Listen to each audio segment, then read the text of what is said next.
and welcome to Start Right Here, a podcast where we discuss breaking in, standing out, and the path to success in the beauty industry.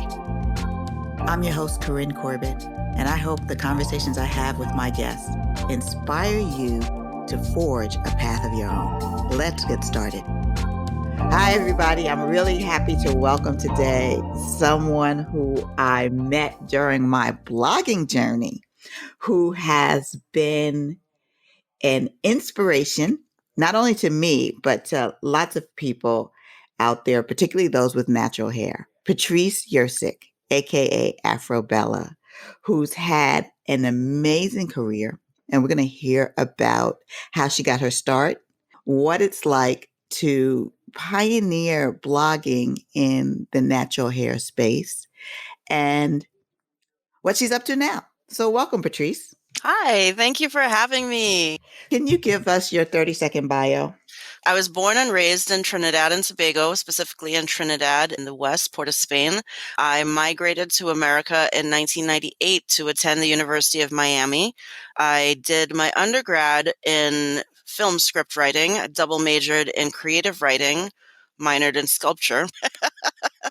Then I decided I was offered the opportunity to stay and do an MFA in creative writing fiction. So I stayed, I did that, taught a couple of classes as part of my grad school. Then I left. I worked for an independent bookstore named Books and Books for a little while in Miami.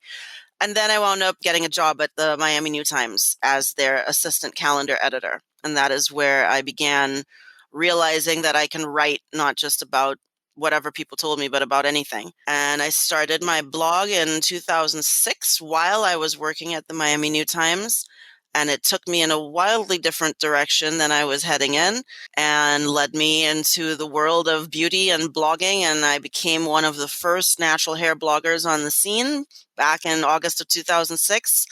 And that career continues to this day. And it's taken me to places I could never have imagined. Yeah, that's amazing. 2006. Oh, yeah. A lifetime ago. Yes, you've already answered it, but let's talk about, was the beauty industry a destination or a detour? Were you always interested in beauty, natural hair? I was always interested in beauty, and my background in the beauty industry is kind of colorful and unusual. So when I was growing up in Trinidad, my mom was always into beauty and makeup and stuff like that. And I wish I could ask her. Unfortunately, her memory is not great these days, so I can't ask her exactly how this began because she might not remember. But when I was 8 years old, I worked in a cosmetics store. People don't do that, right? So it sounds crazy, but that was like my parents' chance to drop me off somewhere and do stuff that they needed to do, I guess. And my parents were very good friends with a gentleman named Frank Blake. Frank owned a store called Fabi Salon. Fabi is named after his daughter, Fabi. And it was a makeup and beauty perfume store in the major mall in Trinidad and Port of Spain called West Mall. It was called West Mall at the time. Now it's called The Falls. And unfortunately, I don't think Fabi Salon is a thing anymore, but that was the Sephora. That was all we had, like in the mall. So I was like their little mascot for the holiday season. I got to work behind the counter, and my job was to help women figure out what lipstick they wanted, figure out what perfume they wanted for the Christmas season. And I definitely have very specific memories of products that I would encourage people to buy and swipe on lipsticks on people's hands and all of that. And that's how it all began for me. That's where I started falling in love with beauty and wanting to be in the beauty industry. It's a crazy story. If my parents were friends with somebody who owned a sporting goods store, it might have gone a very different way. I love the idea of an 8-year-old telling me what lipstick to wear. And here's the fragrance, and serious about it. And making sales and pissing off the other saleswomen. Okay, so that is your first job in a lot of ways. What skill did you learn there that you took with you? Have you taken throughout all your careers? You know what I think I learned from that experience? And as young as I was, I learned that you could be any age and be unsure of yourself. You can be any age and not know how to make yourself feel beautiful and have to figure it out just like anybody. Because, me as an 8-year-old was like, oh, you should try this cotton candy lipstick on. And ladies would be like, no. I'd be like, okay, what about this one? Okay, what about this one? And I think because I'm the last of 5 children, and by a measure, my brothers ahead of me are 10 years older than me. I was the true surprise to my family. I think because of that, I always was raised to talk to older people and to not be afraid or not think of myself as too much of a child to have an older person conversation.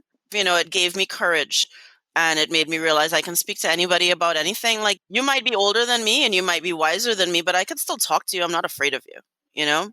I think that's valuable. Let's talk about post college.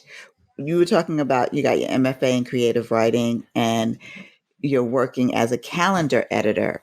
Did you continue to write creatively, like work on fiction projects and those kinds of things and journal? And then it kind of like was a eureka moment, or was it that you saw some of the other stuff that colleagues were doing and you were like, I could do that? I wish. Leaving college, I was like, okay, this is good. I'm going to be a novelist, right? I'm going to work on my novel. I'm going to work on my short stories. It's about fiction time. And that didn't happen. I still haven't published my fiction. I still have legions of short stories just piled up here that I know they're coming. They're coming. But I left college in talks with an agent, in talks with publishing and all of that. The MFA guides you towards thinking that that is your next step. Well, my next step needed to be making money. My next step needed to be paying these bills. And my professors at the time didn't quite understand that, because I think some people who are able to do those kinds of postgraduate degrees, you might have a nest egg or you might have come from a different path. So it's not like, oh my God, I have to dig myself out of this pit right now. Whereas I was like, I have to dig myself out of this pit. I have to take care of myself. I remember getting in an argument with my graduate professor about that because she was like, you should just teach kindergarten or something for a little while. And I was like, and do what else? Are you serious? She didn't get it. So I needed to find a job. And that's where I was like, I need to apply for all kinds of stuff. I applied for the fellowship at the Miami New Times, thinking, okay, I'll learn how to be an investigative journalist and that'll lead me into making some more money as a writer. Well, it turns out they didn't want me for that. And they had this opening that wasn't even open yet. Like, they were trying to get rid of somebody. And that's where they were able to shoehorn me in. I came into an office that was like rife with office drama and politics and stuff that I was brand new to. And I was a brand new college graduate, the only Black woman. And it was just chaos and people hating each other and talking about each other behind their backs and writing about each other online sometimes. And it was crazy. So it was an interesting place to work. It taught me a lot. I feel like I might be getting into another question here. No, no, no, because this is the skills you learned from jobs. So you got this job and you got there.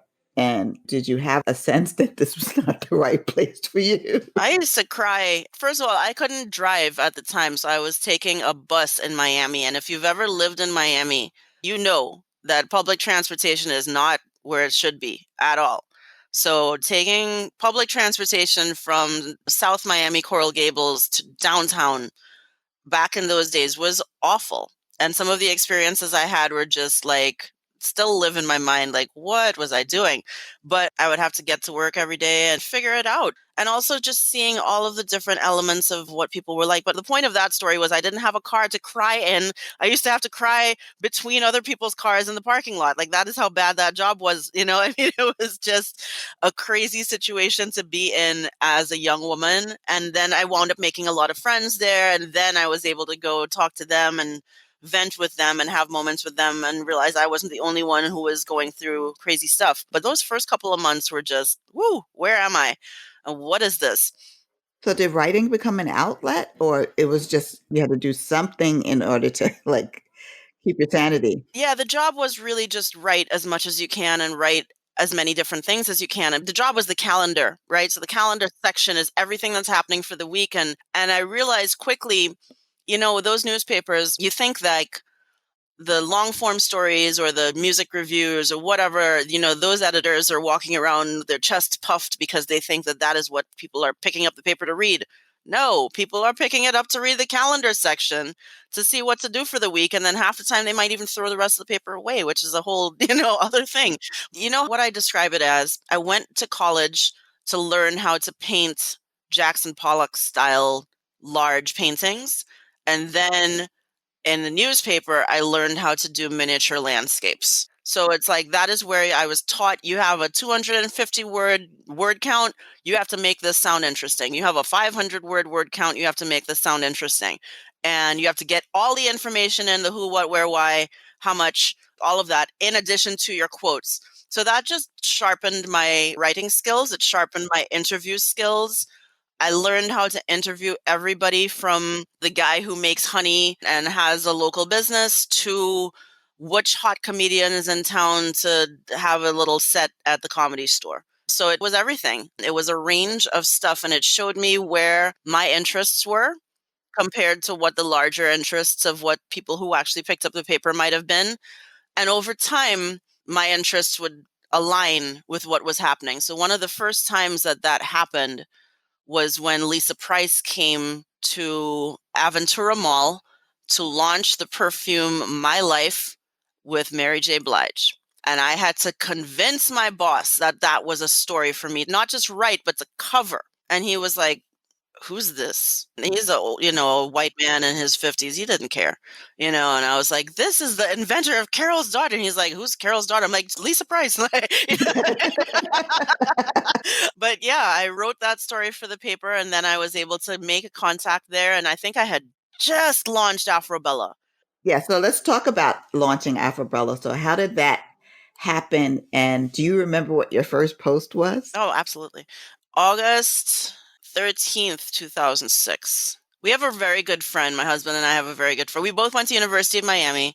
That's where we met. That's where we wound up getting married right after school. And one of our good friends was one of our, he was there and everything. I was looking at one of our old wedding pictures, and I'm like, there he is. He's in there. He's everywhere. He's been one of our friends forever. This guy's named Aaron. So Aaron has always been into buying websites and domains, and he always saw that as a way to make money, always. He's And smart. He's got some foresight there. That's good. he's still doing it to this day. Yeah, that's a whole other story. So anyway, Aaron taught me about buying these websites and was like, you actually write stuff. Like he was buying stuff like StephenKingBooks.com, things based on SEO searches back in 2005. Very smart. So he never wanted to be a traditional I work in an office person. So he was always a creative friend to have and always kind of an interesting story. And I always used to be like, what is this guy talking about? But he was just the homie. And he came over one night. It was like a post-collegiate life. So you come home from work and start cooking dinner, and you don't know who's going to show up because it might be 5 people. So like that's kind of the life that we were living at the time. So I used to cook a lot, and Aaron would come over for dinner frequently. And that was one of the nights he came over for dinner. We were drinking wine, we were talking and watching something on TV probably.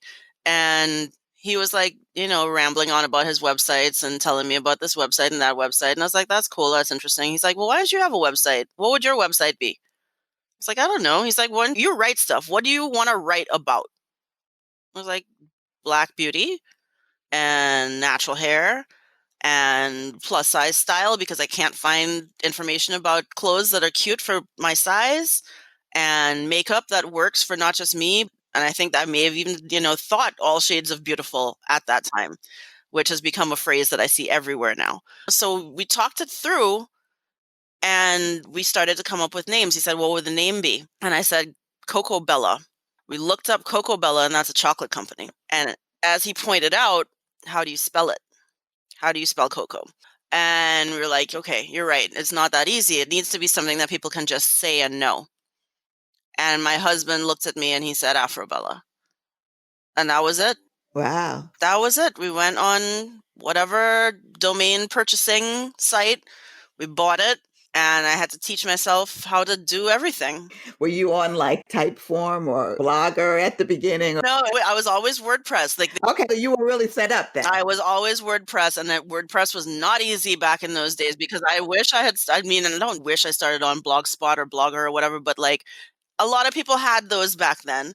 And I didn't realize that that was the easier way. And if I had known that was the easier way, I might have gone that way. But I definitely remember staying up to teach myself HTML and not knowing how to do anything. My first post is like a manifesto. My first post is titled Like India, Irie Said. And it's about I am not my hair and loving yourself and figuring out. And it gives the whole story of when I was 3 years old, wanting to be Diana Ross in Central Park. And I used to put a towel on my head and come down the stairs and sing I Want Muscles and all of this stuff.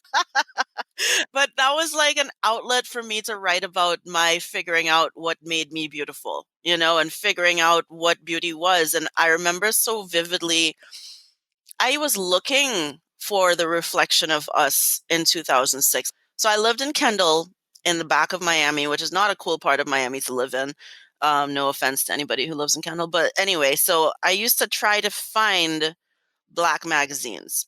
And they were very hard to find. You would think Essence is everywhere, Ebony is everywhere. It was not. It was not. I would go to my grocery store. I would stand in that little aisle. There was an aisle where people could buy stuff, but you could also like stand and look at magazines. I'd always be in people's way. And I would be looking for, because that was the only place they had Vibe Vixen.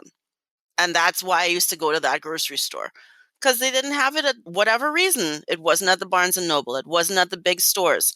They just had it at this one random grocery store. So I was getting my Vibe Vixen, I would get Essence, and I would thumb through those and look through those to see the one picture of a girl with natural hair in 2006. The one picture of a plus size girl in 2006. And that's what made me realize there's other women like me who want to look cute all the time and don't want one tiny little picture of you and then a feature on Tyra Banks, the next page for the 6 pages. You know what I mean? So that's where it began, wanting to find that and create that reflection of myself. You did it for yourself in a lot of ways. But what did it feel like when you realized that other people felt the same way and that you were attracting their attention and their following? It was a heady time because this was talking about before social media. So this is a time where we were legit searching for validation and for recognition and for a tribe. And we didn't have that meeting place for all to find each other easily. So it was kind of like when I'd find people in the comments who were leaving comments for me, I'd be so excited. And then I would go visit their site and then I'd add them to my blog roll. And it was a different way of creating community. And it felt a lot more like community. I was looking back on some of my old posts recently and seeing all of these names of people and little pseudonyms that we gave ourselves that I'm just like, what did that person wind up doing? Like you stopped commenting on my site 10 years ago, but I hope you're doing well wherever you were, because you were one of the first people, just the early days were, it was a shock and a thrill every time somebody came to find me. I do remember trying to promote myself on forums. I got kicked off of the Naturally Curly forum for trying to tell them I had a blog. They've become more inclusive since then, and I've told them the story a few times. Back then, it was me. It was Motown Girl, who unfortunately her site is gone, but she was such a resource. It was Naturality as a forum. And there were Black beauty sites, obviously Tia Williams, Shake Your Beauty, one of the first, if not the first Black beauty site that I can recall. Back then it was Nadine Jolie had her site. And then I think I started the same year, but later than Leanne Farbs and Julia Coney, because All About the Pretty and The Makeup Girl were my earliest peers that I could look to say, oh, there's other Black bloggers who are writing about beauty. But they were more focused on beauty and not natural hair and not other stuff. I wrote about culture and music and all of that from pretty early on. That's pretty exciting. And I think I started my blog in 2008 because that's when I left Real Simple. Yeah. And 2008 was a big year for blogs that started. Yeah. I started that Black Girl site in 2008, but I didn't write about beauty because you guys were already there. And I was like, okay, there's already people talking about beauty. So I just talked about like how the culture looked at Black women and Black girls, but mostly Black women, like how it showed up in entertainment and how it showed up in workspace and in the news. So it was fun while I did it. I mean, I really, really enjoyed it. And I probably would have kept doing it had I not started working at Essence at 2010. I think I kept it till 2012, but I just couldn't keep both going. It was like Black girl during the day, Black girl at night, trying to be a Black girl. It was like too much. And I also had, it's funny that I'm doing a podcast now. I had that Black Girl radio show then. So it was all thanks to Ananda Lee. So I was on her show and she was like, you should have a show too. So I had a show for a while and some of it is on Blog Talk Radio to this day, which makes me crack up. But back to you. I think we met at the Blog Her in Chicago. Wow, was that where we met? 2010, something like that. Wow. 2009. Was that I was 2010 because I had already moved here. So I moved to Chicago in 2009. I quit my job at the New Times in Miami February of 2009. And that had a lot to do around the time of the inauguration of Barack Obama. My job did not let me go to events. I was like invited to actual things. And my boss, he literally looked at me and he said, do you think people care that much about the inauguration? I will never forget. Like, really, I didn't realize how ignorant he was until he said that. And it was, my problem is, once you say something dumb, I can't look at you like you're undumb, you know? And pretty much once he said that, I was like, oh, that's how you think? I'm supposed to listen to you and respect you at work every day? I have to get out of here. So I started to figure out how to leave. Told my husband I can't do it anymore in February. He was like, okay. And then in March, he was like, I can't do it anymore. I was like, wait, what? And then we both quit our jobs, went on this 20-day road trip. And that was when Twitter started to become a part of my life. That was when I was sharing all of that and people were like, oh, where is she going? And what was she doing? But pre-Instagram, but like early Twitter. And then we moved to Chicago and I realized that I either needed to find a job or figure out what I was going to be. I went to several job interviews when I was here. And one was at Ebony. They didn't know what to do with me. They literally said, we don't know what to do with you. I wrote one article for them at the time. It was a sad commemoration of Michael Jackson's passing. So this gives you an idea of the time that we're in. So I think this would have been right around the time that we met. And I realized I needed to start just writing for everybody and anybody and doing whatever I can. And being a freelance mercenary is how I referred to myself in those days. And I started writing for AOL Black Voices. Italia was launching Vogue Black. They reached out to me to help launch that. Wrote them a couple articles. What else? Anybody I could, really. It was just a free-for-all and figuring it out. And then blogging began to become a thing with opportunities. Because before it was just like, you do this for the love of it. Now it was like, Mac wants to do what?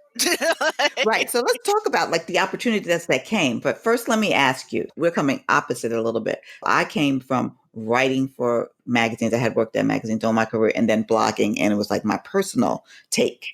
I could never go back after. I mean, my personal take always found its way into my writing after that. But what was it like to, at the same time, because you were the freelance mercenary, like writing for these, and then also keeping your blog up? How was it working with media properties?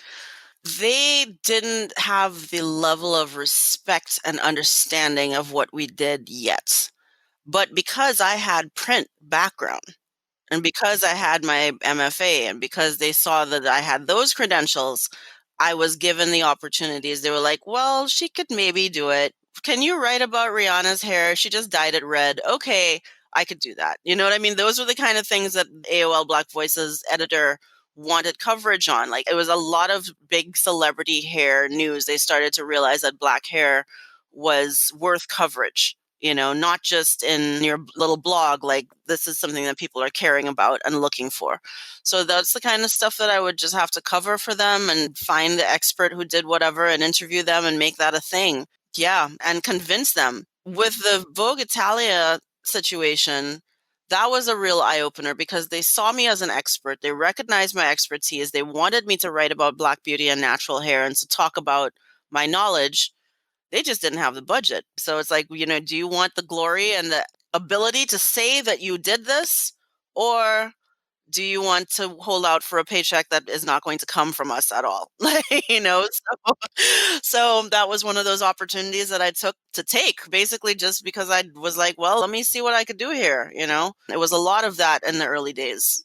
Having written for that platform is a moment in time because a lot of people can say they have done that. Oh, for sure.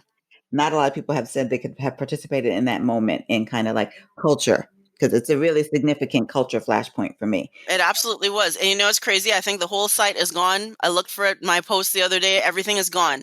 but it did shift the conversation, and it showed us the things that we wanted for ourselves were also desirable and necessary in the wider world. So I'm glad that I was part of it, even though I didn't get paid. So let's talk about, how did brands start to come to you? How did the business opportunities start to present themselves to you?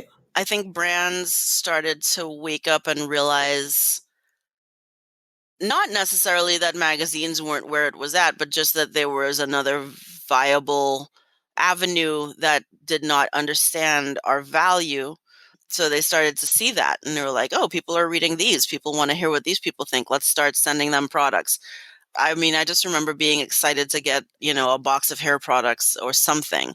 When I went to that Carol's Daughter event, I remember getting some little products from gift bag, and then after getting the PR contact, and I did not have the fancy New York beauty editor contacts, you know what I mean? They had to eventually find me and start sending me stuff. So some of those PR contacts I still keep in touch with, actually. I definitely remember the first advertiser on Afrobella was Anita Grant. Anita Grant is a British natural hair brand and a British indie natural hair brand. She's still doing her thing.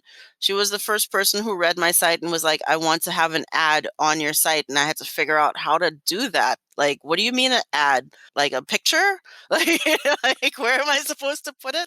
So I had to figure out all of that. And this is before an entity like Glam came along. So then Glam came along and was like, oh, we're going to sign everybody up to have ads, and we're going to start having events. That's how I met Tia the first time, actually. Glam had. So you were part of the Glam network? I was part of the Glam network. I was very early in the Glam network. So let's say by 2008, I was a member of the Glam network. And I went on one of my first trips to New York, and I met Tia and Leanne and India Jewel Jackson. Who's been a guest? I'm going to get Leanne. So everybody else has been a guest. Yeah, it's so funny. So that was how one of the first times that I went to New York and was like, very like that Stevie Wonder, New York, just like I pictured it. Like it was a real eye-opener, and we were doing some kind of Glam awards. Nola Weinstein was there. I don't know if you know Nola. She was big at Glam. She's at Twitter now.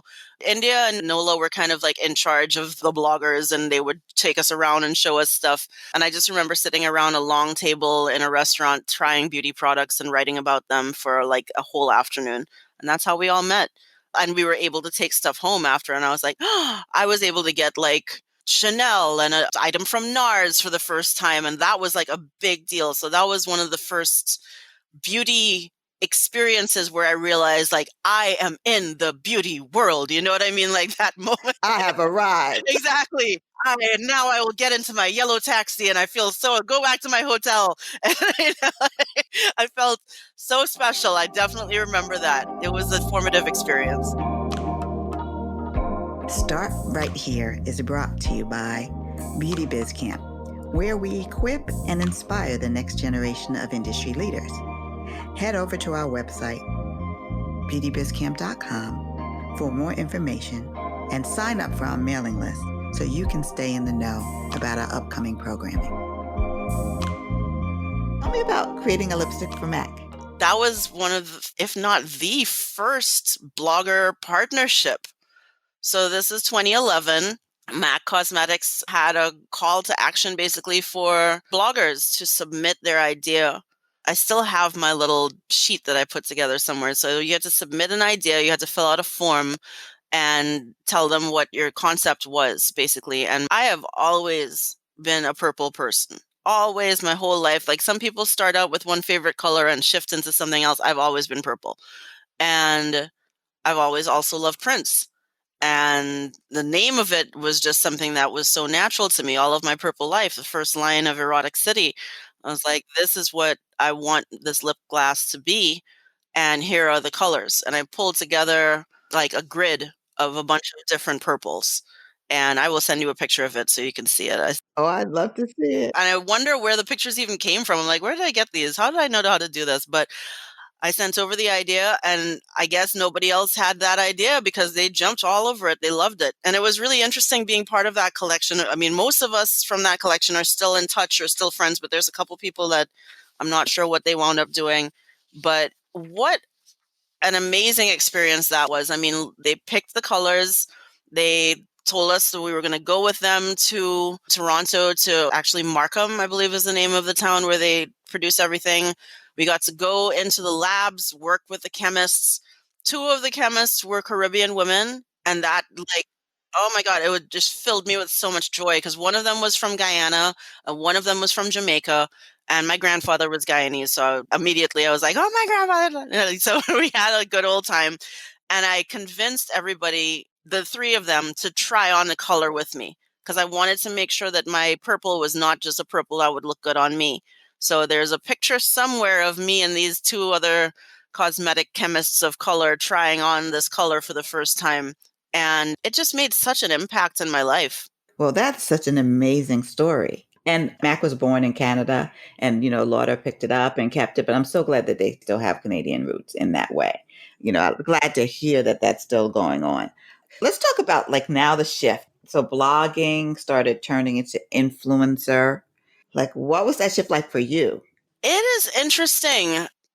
The shift started happening, and I wasn't necessarily comfortable with the shift, especially initially, because I don't love creating video. I'm not a video person. It gives me tremendous anxiety to have to produce video, and I am not good at editing video. Even though the irony is I studied film and I did script writing and I've handled a camera from my early days, but it's just not something that comes naturally to me. And I get very stiff and very awkward, and I just don't like doing it. So when that started becoming a thing and YouTube started becoming more of a thing, I didn't really know what I was supposed to do there.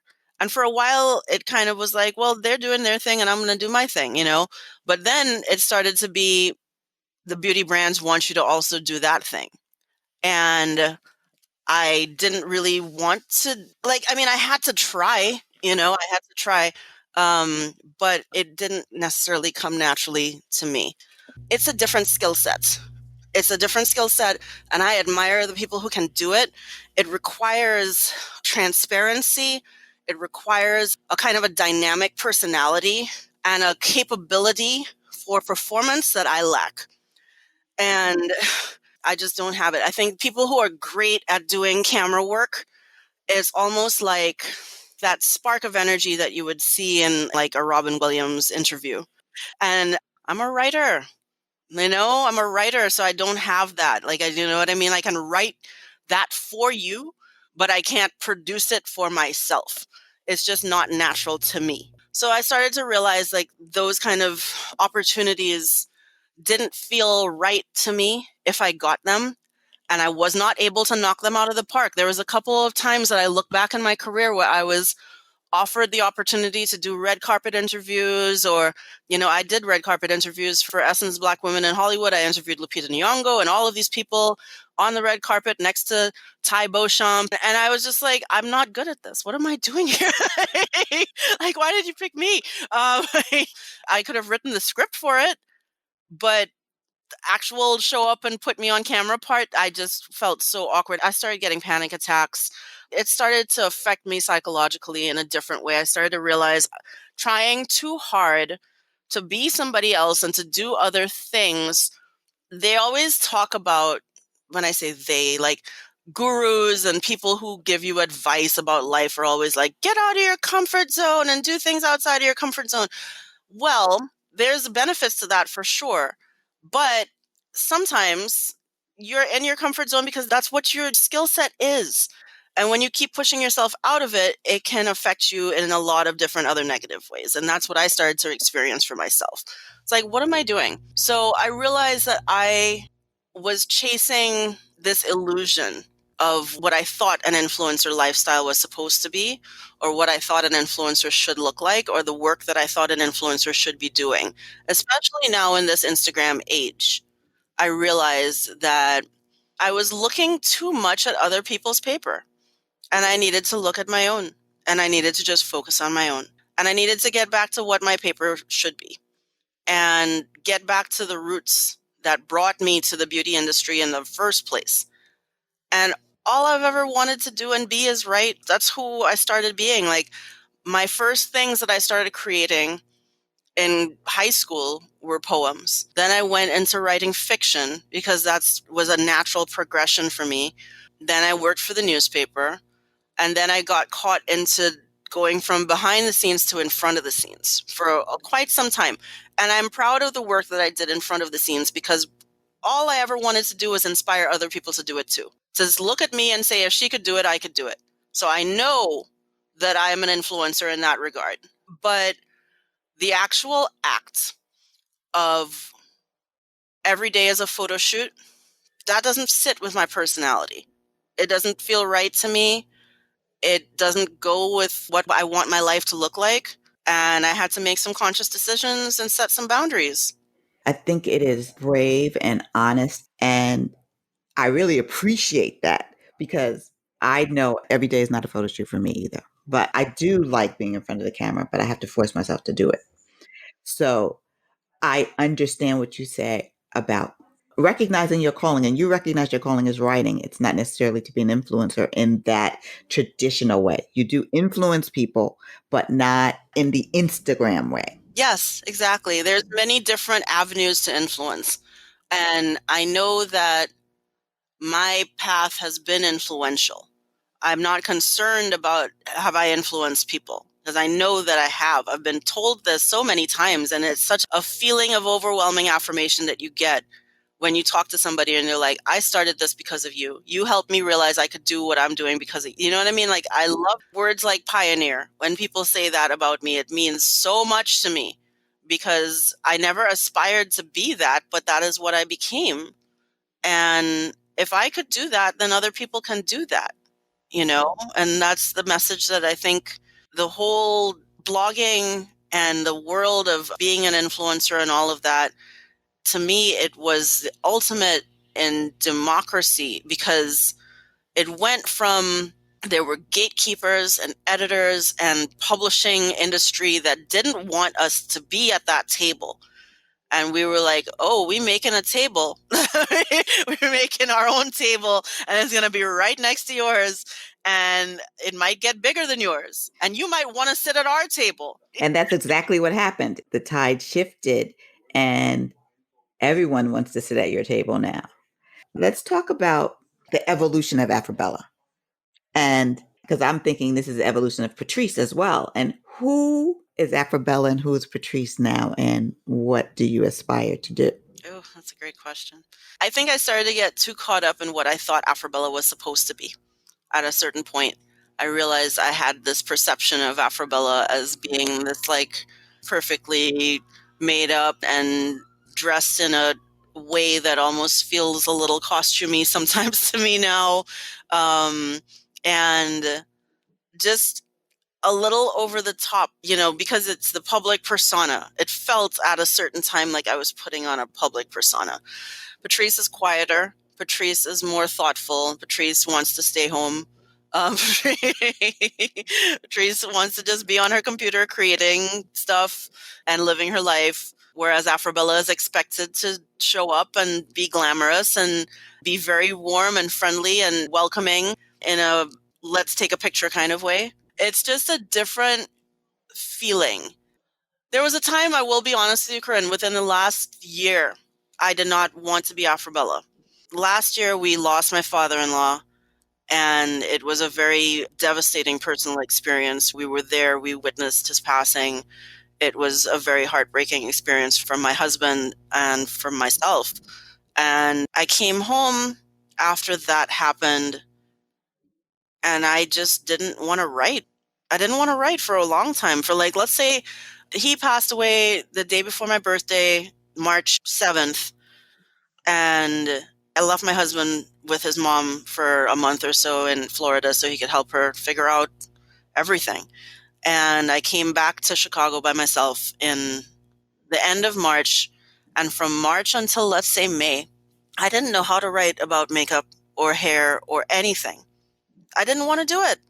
I was like, every time I tried, it felt stupid. It felt trivial. It felt like, where am I finding this inner spring of I'm supposed to cheer you up by putting this information out there? And at a certain point, you've created something that is bigger than you. You've created something where there's expectations from the world. Like, where have you been? You haven't posted to Instagram in a week. Are you okay? I didn't see a blog post last month. And you realize that you've created something that, as my dad told me recently, he's like, nobody told you to give yourself homework every day. That's what I Your did. dad is a wise man. Well, it felt like homework because I think at first it was a joy. First it was an escape. Yeah, And then it started to feel like homework. And that's actually why I stopped blogging, because it felt like homework. After I worked all day, I felt like I had to come home and do work. exactly. Exactly. And I did that for years, and I realized how many ways that I have affected my life. Like, I mean, back in 14 years ago when I started Afrobella, I was staying up until 3 in the morning writing. And now in 2020, I'm still staying up until 3 in the morning writing. Like, this isn't a normal pattern of life. You know what I mean? Like, and what point do you say, I need 8 hours? I need my 8 hours of sleep, and I need to put it down sometimes and have a 9 to 5. What does that look like? You know what I mean? When you're a writer or a creative, like, is that a thing that we can have? Because you need your time, you need to refill your cup. So I started to have all of these moments of what am I doing and what is Afrobella? And then I started getting pulled back. And also at that point, I feel like people weren't checking for blogs.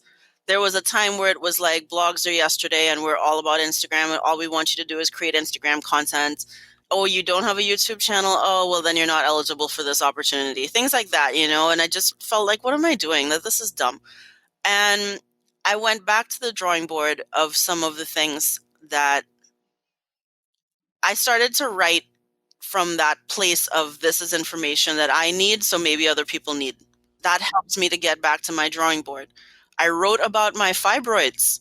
I wrote about going to have surgery and dealing with fibroids. I wrote about figuring out my motivation. One of the posts I wrote was like finding your word for the year to help to guide you, something that you can write to pull yourself out, and not so much focused on beauty, not so much focused on hair products and the latest releases, just kind of here's what I'm living with, here's what I'm going through, and that my beauty routine changed, you know, and that my focus had changed.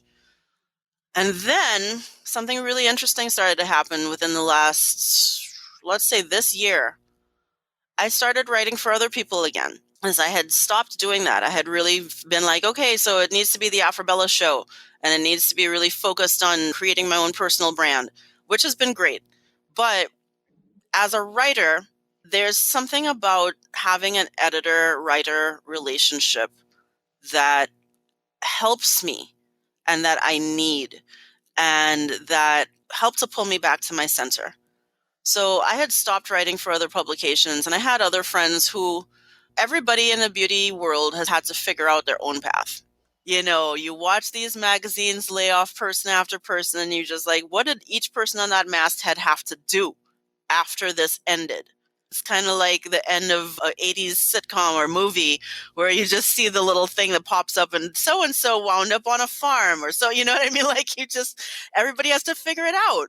It's like we all worked at Blockbuster Yes, and it's gone. it's gone. What are we going to do? Right? And you're not going to make a new Blockbuster, right? So are you still renting videos? Are you still watching movies? Like, you know, so it's been really interesting to figure out all of that for myself, because what I had to do was say, okay, this friend is copywriting. Interesting. This friend went to work for actual beauty brands and is in-house as like, what is she doing? Marketing, PR? Interesting. This friend is freelancing her butt off for every publication under the sun. Interesting. And this friend now has a podcast and is an author. Okay, so here's the different paths that everybody is taking. There is a spectrum of paths that we can go on. You know, people are like, oh, some people are hosting events. Well, not anymore. Things that people would have done and recommended to a blogger to sustain themselves 2 years ago, that's no longer relevant, you know? Why don't you have a cruise? Why don't you have an event? Like all of that, that's not a thing anymore. So it's like you have to go within yourself and find the core of who you were. So this year, I started freelancing for other publications, not just about beauty, but I write for Food and Wine now, which is a lot of fun. I write for Zora, which I'm loving writing for Zora because they literally are like, just pour your heart out and tell us about your life. So I can write anything from how my beauty routine has changed in the pandemic to how much I loved red Kool-Aid as a girl and red drinks being awesome. I've written all kinds of stuff for them. Started writing a little bit for Reader's Digest, which is a little bit more like about protests. And I have a post about natural hair that's coming out for them that's coming out pretty soon. I have a couple of other publications that were on my wish list that now I'm starting to create content for. And I started copywriting.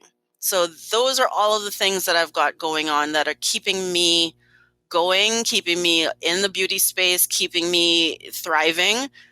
And I'm still doing Afrobella and I'm still getting Afrobella opportunities, which is an incredible thing. So yeah, I'm busy. I am happy to say I am booked and I am busy. Yeah, that's great. But I love that you are at peace with the evolution where Afrobella and Patrice are going, as opposed to trying to chase something that's not you. That doesn't feel good in the heart, doesn't feel good in the soul. How long are you going to try to make fetch happen? You know what I mean? Before you start to realize like this is not, it just starts to feel like the opposite of what is healthy for you. And that was my experience. Absolutely. In addition to writing for other people, what else are you doing? So in addition to writing for other people, other publications, I launched a copywriting business and my first client was in the beginning of June. And I think I've had a different client almost every week since then. It's been amazing. How are you with rewrites? Well, okay. I mean, that's the part of it that's not fun, right? The part of it that is least fun is having to adapt to somebody else's needs, having to adapt to somebody else's voice. But I will say, this is going to sound cocky. I don't want to sound cocky. Why not? Okay, because of the credibility I have, and because of the voice that I have, and because of the longevity that I have had, they respect what I'm trying to do. These brands are coming to me because they know me, right? And they're excited that instead of trying to hire me on that side of influencer side, they can actually work with me to create content in-house or for their brand or for their packaging or whatever. So I've been doing everything from blog posts for beauty brands to label copy for launching their new products to just overall descriptions on their website that they can use on Instagram or wherever they want. And it has been a really interesting way to go back to my roots. It has been an eye-opener from a perspective of a person who's been on the side of writing about these products and having these people pitch me to let me help you get to the stage where you can pitch yourself or be pitched or be seen as an editor by an editor as something you'd want to write about. So it's kind of like, using the skills that I've been honing for the past couple of years and then going behind the scenes. So that's been great. Because brands do listen to this podcast. Okay. How can people get in touch with you if they're interested in your services? Do you have a website? Yeah, I'm launching a website specifically for this. What I did is I have a little secret back channel site. If afrobella.com/work-with-me, you'll see it. It's not on the main page. It's something that I've been sending to people, just kind of like, here's what I've been offering. But I am working on an actual copywriting site. I just wanted to have enough clients under my belt that I had testimonials. But now I've had so many, I definitely could get some testimonials going. It's just carving out the time to create the site while I'm trying to manage and juggle all of these multiple deadlines. So all right, you know what? I'm going to launch the site probably by the end of the year. But in the meantime, I would have had over 10 copywriting clients by then. That's fantastic that you've, in this evolution, been able to add that to your wheelhouse. Listen, we have to keep our heads above water however we can. And that is what people are asking me. How are you doing? I always use this line from Good Times. I am keeping my head above water and making a wave when I can. That is all I can do.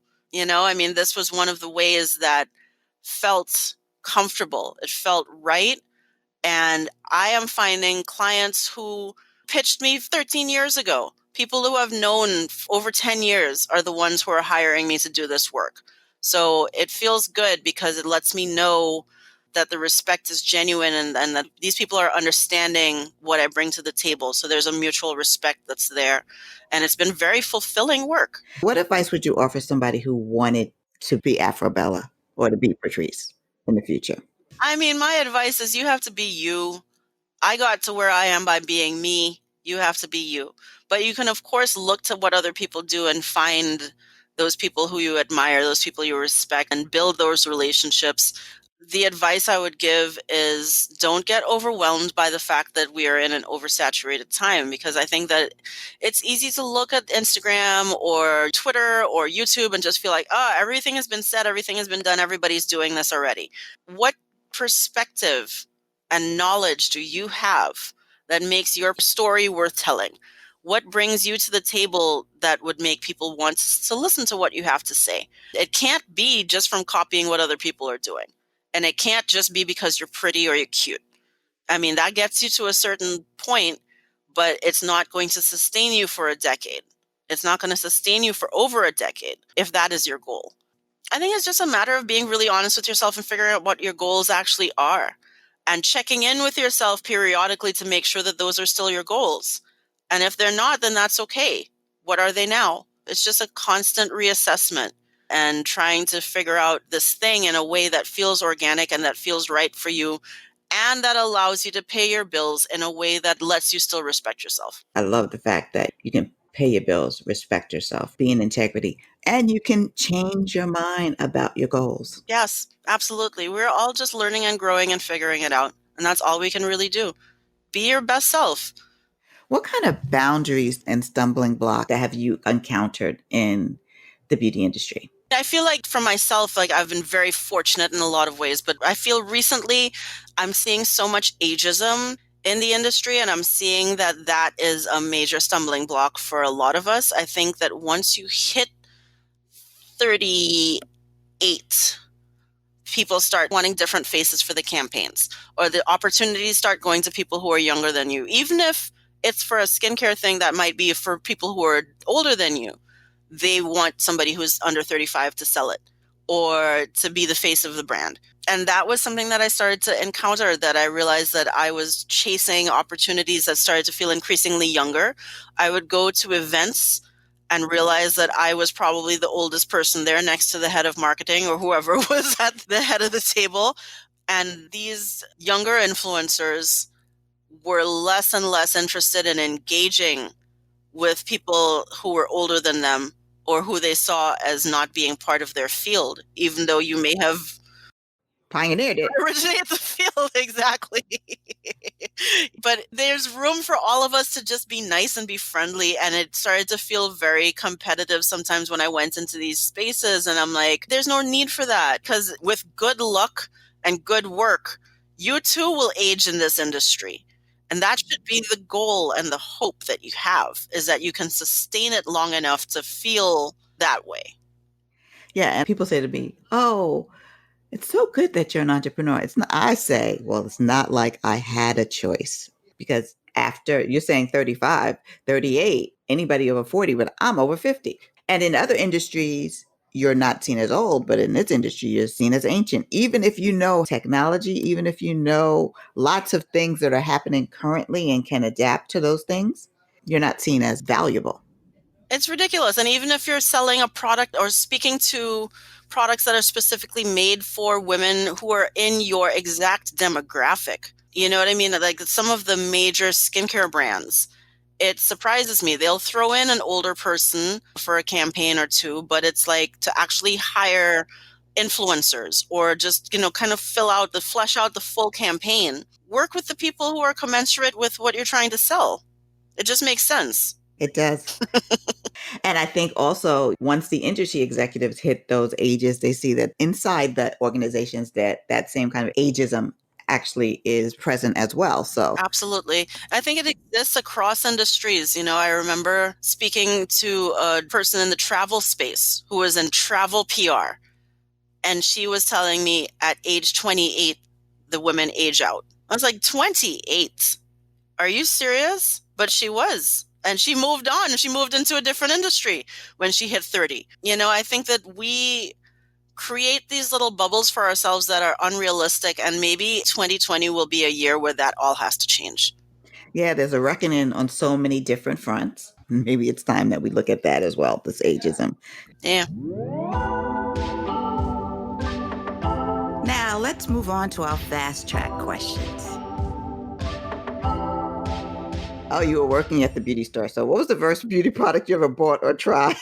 Ooh, So Trinidad has a brand that is actually popular worldwide, Sasha Cosmetics. Okay. So Sasha Cosmetics is a Trinidad-based beauty brand, and I used to sell a lot of their lipsticks, and I remember they had a very pale, like a icy pink, it might have been called Vixen pink or something ridiculous like that. It had that frost to it, and I wanted that color so bad, but that was not a good look for me. I wanted that color. I think I may have wanted to buy it, and my aunt actually convinced me, try this one instead. So the first one that she actually bought it for me. So this is kind of not really answering your question. The first lipstick I had that was for me is Copper Sunset by Sasha Cosmetics. Do they still make it? Yes, they do, and it's a great color. Oh, wow. What's the latest beauty product you tried? So these days, my beauty regimen has changed so much. I'm not wearing a lot of makeup these days. I'm not doing, the usual stuff. The most recent product that I have It tried. could be hair, it could be fragrance, it could be skincare. Okay, can it be body care? Oh, absolutely. All of that is in beauty. Okay, so there's a brand that is called, is it Love Lori? Let me take a look. It's right over here. And it's a woman that I've known for years, and I think she used to be more in the beauty PR side, and now she's got foot care products. So this is her pumice stone soap, and it's Love Lori. She's got this foot cream that I have been using, and it's got like 40% urea in it. And it is like the most foot softening. So that's been my thing lately. I'm like, let me get some fuzzy socks and let me put on this foot cream because I don't really like the whole peel. You know what I mean? Like the beauty peel thing. Like I think it's necessary a couple times a year, maybe. But in general, I just want something that's either got a salicylic acid or something that's going to keep my feet soft. So as we shift from fall into winter, those are the kind of beauty products that I've been using. What's the beauty advice you live by or leave alone? One of the things my mom has always said is beauty is as beauty does. That is the beauty advice that I try to live by. How can you embrace yourself or label yourself as a beautiful person if you are not acting and treating the world with beauty and treating your friends with beauty, treating your peers with beauty? So that's something that I try to live by. Like just try to be as nice and as kind and as gentle and as sweet as a person as you can be, because that's how you maintain your inner sweetness and your inner softness. Beauty advice that I would leave alone is to try to look like other people or try to, adopt what other people are doing. There's definitely been times that I've looked at other people's makeup or other people's hair or other people's things and wanted it for myself or tried to be more like whatever. And, you have to embrace and love yours at the end of the day, no matter what.